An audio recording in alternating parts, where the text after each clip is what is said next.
ako nga pala isang domestic helper na nagtatrabaho ngayon dito sa Hong Kong. So ngayon pong tanghali ay inaasikaso ko na yung lulutuin at isa-serve ko para mamayang hapunan para sa mga amo ko. So dahil nga po hindi ako nabigyan ng pamalengke ng aking mga amo ay sinimot ko po yung laman ng aming ref. Sa pagsisimot ko pong iyon ay natagpuan ko po itong chicken feet at saka brisket na pwede kong iluto para sa magiging hapunan ng aking mga amo. As you can see po, hirap na hirap ako kung paano ko tatanggalin ang buto nitong chicken feet sa kanyang balat. Dito po ata masusukat ang pasensya ng isang domestic helper na kagaya ko.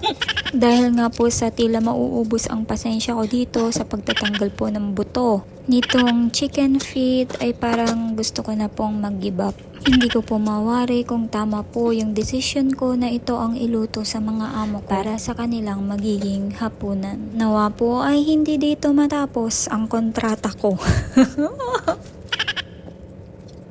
Hindi ko na uulitin ito.